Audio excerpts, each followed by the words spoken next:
नमस्कार. आपल्यासोबत आहेत बैलगाडा शर्यत क्षेत्रातील जगप्रसिद्ध सुप्रसिद्ध यूट्यूबर सँडी सर. तुम्हाला बघून आनंद झाला आणि तुमचं काम आम्ही वर्षानुवर्ष पाहतोय आणि ते एकदम उत्कृष्ट पद्धतीचं असतं. मी अनेक कमेंट्स वाचत असतो, त्यामध्ये मुलाखतीचा बादशाह म्हणून बऱ्याचदा कमेंट तुमच्या नावावरती दिसते सर. तर तुमचा हा प्रवासाविषयी थोडंसं सांगा. प्रवास म्हणजे भरपूर मुलाखतीत सांगितले. जर्नलिझमचं शिक्षण, त्याच्यानंतर एका ठिकाणी पत्रकार, नंतर फिल्म करत करत आपल्या मातीतील विषय मांडायचा. तिथनं एक कल्पना, त्याच्यानंतर इकडं आलो विविध विषय मांडत गेलो. कला, क्रीडा, साहित्य, राजकारण, बैलगाडा शर्यत. आता बैलगाडा शर्यत क्षेत्रामध्ये आपण बघतो, आपण मोबाईल कसा अपडेट करतो त्या पद्धतीत खेळ पण अपडेट होता असं वाटतं का? झाला ना, अपडेट झालाय.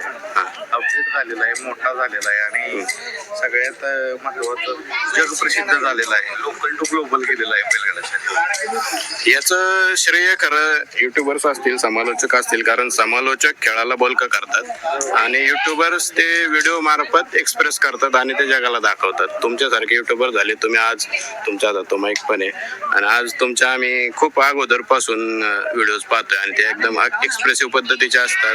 कुठल्याही विषयावरती ज्या जरी त्या असल्या तरी त्यातून तो खेळ दर्शवला जातो. तर एक दोन प्रश्न विचारावे लागतील की हे जे फेम आहे, हे बैलगाडा शर्यत क्षेत्रातील देव द्वादश हिंद केसरी कोहिनूर बकासूर याचा किती रोल आहे त्यामध्ये? बैलगाडी क्षेत्र मोठं केलं, बैलानं मोठं केलं. बकासूर कसं आहे, कुठल्याही चित्रपटात हिरो लागतो हो, आणि त्या पद्धतीनं बैलगाड्यात हिरो म्हटलं तर बकासूर आहे. आणि कसं आहे, जर एखादं क्षेत्र मोठं होत असताना त्या क्षेत्रातील हिरो मोठा झाला तर ती मोठं होतं. त्या पद्धतीनं बकासूरची जी प्रसिद्धी आहे, मला काही सांगायची गरज नाही. सर्वाधिक प्रसिद्धी, सोशल मीडियात प्रसिद्धी. कितीतरी असेल की अभिनेते आहेत मोठे मोठे, त्यांचे जेवढे फॉलोअर्स नाही तेवढे बकासूर फॉलोअर्स आहेत. लोक म्हणजे आता म्हटलं गेलं तर वावगं ठरणार नाही की कोणाला विचारलं की आवडीचा बैल, तर असं विचारावं लागतं की बकासूर सोडून कुठला बैल आवडतो. मग त्यावेळेस त्यांचं काय उत्तर असतं सर? बकासूर सोडून कंपल्सरी बकासूर. जसं कसं आपण फर्स्ट चॉईस बकासूर, कसं आपलं कंपल्सरी विषय असतो, विषय असतो. बकासूर आवडीचा कंपल्सरी विषय आहे. मी एक बघितलं की पहिल्यांदा असं म्हटलं जातं की बैलगाडा शर्यत फक्त नाद आहे, पण मी मागासपासून इथं बघतोय की अनेक व्यावसायिक पण या खेळात आहे सर. सगळे म्हणजे फक्त बैलगाडी मालकच नाहीत, आमच्यासारखे क्रिएटर असतील, अनेक व्यावसायिक असतील आणि सगळ्यात महत्त्वाचं प्रेक्षक. तर एक सगळ्यांना एकत्र घेऊन चालणारा बैलगाडी क्षेत्र आहे. मला वाटतं या सगळ्यांपेक्षा जर मोठं कोण असेल तर नंदीनं ही शर्यत मोठी केली आणि कोणी जिंकू किंवा हरू, पण जे स्पर्धक असतात, सहभागी जे बैल, ती मोठे करत असतात बैलगाडी शर्यत. आणि म्हणेन की जर 10 विजेते होत असतील तर त्याला जे पराभूत होणारे बैल असतील तेवढे कारणीभूत आहेत. तर असं म्हणेन की हार जीत यांचा संगम होतो बैलगाड्यात, पण तो हरण्यापासून सुरुवात होतो. आज हारलं तरच उद्या जिंकण्याची एक जिद्द मिळत असते, प्रेरणा मिळत असते. आयुष्य कसं जगायचं, जगणं म्हणूया आपण, जगणं कसं असावं हे बैलगाड्यात शिकवतं. की कधी यश आहे, कधी अपयश आहे. अपयश आलं तरी पुन्हा यश आहे आणि अस्थिरता आहे, कधीही काही होऊ शकतं. ते तर खरं आहे, कारण याच विषयावरती मी येणार होतो की काही दिवसांपूर्वीच तुमचे वडील त्यांचं निधन झालं आणि तुम्ही फक्त एक दोन शब्दातच एक्सप्रेस केलं होतं स्वतःला की जग संपलं किंवा विश्व हरपलं. साहजिकच आहे. म्हणजे असं असतं की वडील जाण्याचं दुःख सगळ्यात मोठं का असतं, तर ज्यावेळेस जातात त्यावेळेस कळतं की आपण कोणासाठी करायचं. म्हणजे आपलं प्रसिद्धी असेल, काय चांगलं काम असेल, त्याची कौतुकाची थाप कोणाकडून हवं असते, तर आपल्या वडिलांकडून हवं असते. आणि सगळ्यात महत्वाचं असं असतं की ते आपले पहिले टीकाकार, त्याच्यानंतर पहिले कौतुक करणारे ते व्यक्ती असतात. आणि जरी आपण काही केलं, हातच नसेल तर मग कोणासाठी करायचं असा प्रश्न पडतो. पण असं असतं की प्रत्येकाला जायचे, एक माणूस म्हणून गेलं पाहिजे. आदरणीय शिकवले, जगातून जाता जाताना चांगलं माणूस म्हणून जावा. शेवटी काय प्रत्येकाचे प्रॉब्लेम्स, प्रत्येकाचे विविधता आहे ही स्वतः अनुभवतच जायचं असतं असं आणि एक काही दिवसांपूर्वीच बैलगाडा शर्यत क्षेत्रातील देव मोठ्या लक्षाचं निधन झालं. त्याची एक व्हिडिओ पण तुम्ही मी बनवली. त्यावेळेसच म्हटलं की सलग झालं वडिलांचं तिथं, त्याच्यानंतर लक्षात जाणं म्हणजे बैलगाड्यातील पहिला व्हिडिओ लक्षाचा केलेला. खूप असं म्हणजे 25 साल खराब गेलं माझ्यासाठी. तर ती लवकरात लवकर जावं. थोडे दिवस राहिले सर, जाईल ते. जाईल पण म्हणजे मोठा लक्ष बैलगाड्याला मोठं जसं मी म्हटलं की बकासूरने केलं तसंच मोठ्या लक्षानं केलं. म्हणजे मोठा लक्ष असा आहे की आपण म्हणू की एक ऊर्जास्थान होतं बैलगाडीच्या. सगळे ज्यांनी जे पळ बघितलं आहे ते ऊर्जास्थान एवढं मोठं होतं त्या बैला तुम्ही शेजारी जरी उभं राहिलं तरी एखादं पॉझिटिव्ह एनर्जी भेटायची.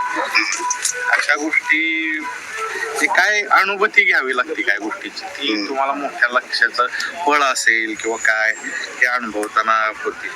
म्हणजे कोणी असं म्हणतात की पंढरपूरची वारी केली, अच्छा, कोणी अजून वेगवेगळे देवस्थान केले, पण छोटा लक्ष मोठा लक्ष यांची गाडी बघितली ही बैलगाडी शौकीनांसाठी एक वारीच्या पलीकडे ती गोष्ट नव्हती असे लोक म्हणतात. कारण मी पण बऱ्याचदा ते पाहिलंय की बाकीच्या गाड्या काहीतरी 60-70% निकालावर असायच्या, तर लाईनीत असायच्या तर ती गाडी निकाल रेषेवरती असायची. इतका त्यांचा प्रचंड स्पीड होता. कुठल्याही क्षेत्रात मी आता टेस्टच ठेवतो, कुठल्याही क्षेत्रात यश मिळवायचं असेल तर मोठ्या लक्षासारखं यश मिळवा. कुठल्याही क्षेत्रात जर यश मिळवायचं असेल तर मोठ्या लक्षागत निर्विवाद वर्चस्व हे तर शिकवलं लक्षात. आणि प्रत्येकासह मिळवून घ्यायचं असेल तर ते बकासूर सारखं घ्या. बकासूरचं एक वैशिष्ट्य आहे की मी म्हणेन बकासूर काय शिकवतो, आपण कसंही असो कुठंही असो आपण जग जिंकू शकतो, फक्त आत्मविश्वास पाहिजे. बकासूरकडे ही गोष्ट आहे, पळण्यासारखं त्याच्याकडे कुठली गोष्ट नाही. शरीर असं पाहिजे, सगळ्या गोष्टी असं पाहिजे. पण मी नेहमी म्हणतो सर्व निकष आहेत बैलगाड्यातील, त्याला तोडून आज महाराष्ट्रात सर्वाधिक प्रसिद्ध असणारा बैल. आणि तुमच्या निर्णयावर ते ठाम राहायचं असेल तर मथुर सारखं. कारण मथुर झालं, बकासूर झालं, सोन्या झाला, ही बैल आहेत का नाही. आता काय काय म्हणते हे आवडीता ते आवडीता. मी म्हणेन मला कोण विचारलं ना तुमच्या आवडीचा बैल कुठला, तर म्हणलं आवडीचा शब्द का माझ्या आवडीचा बैल. मला बैलच प्राणी आवडतो, कारण आपण काय नंदीप्रेमी बरोबर म्हणूनच असतो. शेवटी बैल पळत नसला तरी तो नंदी आहे, त्याच्या घरासाठी तो प्रत्येकाच्या मुलाचा दर्जा असणारा हो. मी बऱ्याचदा पाहिलं आणि त्यांची ती चांगल्या प्रकारची केअर केली जाते. हा पण एक फॅक्टर आहे त्यातला. त्यामुळे आवडीचा वगैरे मला बैलच प्राणी आवडतो. मोठी शर्यत होती, आनंद आहे. मोठी शर्यत होते, बक्षीस वर्ग मोठा आहे, जगभरात पोहोचलं. ज्यावेळेस मी पहिल्यांदा मुलाखती घेतो मला वेळच काढायची लोक मुलांच्या कुठं मुलाखती होतात का, पण आज मला वाटते जर पॉलिटिकल लोकांच्या मुलाखती होतात त्याच्यापेक्षा जास्त प्रत्येक बैलाच्या मुलाखती होतात असं मला वाटतं. व्ह्यू पण तेवढे जास्त, व्ह्यू बी बघणाऱ्यांची संख्याही जास्त आहे. आवडीचा विषय सर, तुम्ही अनेक मुलाखती पोस्ट करत असता, अपलोड करत असता, पण एक मुलाखती तुम्ही तर एकदम उत्कृष्ट दर्जाच्या त्या असतात.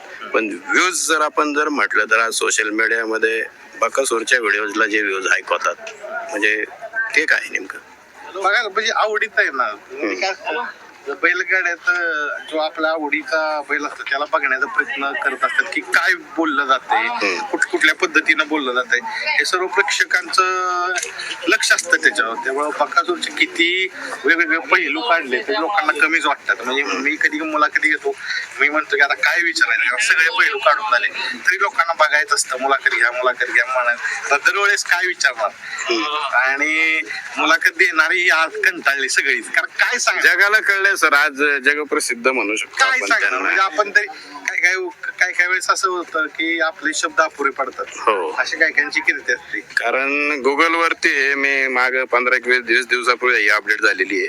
बैलगाडा शर्यत क्षेत्रातील देव म्हणलं ना तर बकासूर आणि मोठा लक्ष या 2 जणांचा थेट उल्लेख होतो. आणि गुगलवर जर ही गोष्ट होती. तसं गुगलपेक्षा आपण म्हणू की बैलगाडी शौकीन आहेत त्यांनी ह्या उपाधी दिल्यात. म्हणजे ऍक्च्युली देवत्वाकडे जाणारी जर उपाधी एखाद्या नंदीला मुख्य प्राण्याला भेटत असेल त्याहून मोठं काय नाही. काय मोठं नाही. मग मी कधी कधी म्हणतो की ही जी सगळी बैल आहेत त्याच्यासाठी बोलण्यासाठी मी खूप असा छोटा व्यक्ती आहे. कारण यांनी मन जिंकले लाखो. हो आपण सर, काय त्यात बोलणार काहीच विषय नाही. आणि यांचं हे जे सगळे हे प्रेक्षक असतील या सगळ्यांना आनंद म्हणजे आपण म्हणत आहोत छंद म्हणजे आनंद देणाराच एक विषय. आनंद देणारी ही सर्व नंदी आनंद यात्रा आहे. एवढंच म्हणू शकतो. धन्यवाद सर, तुम्ही तुमचा बहुमूल्य वेळ मला दिला.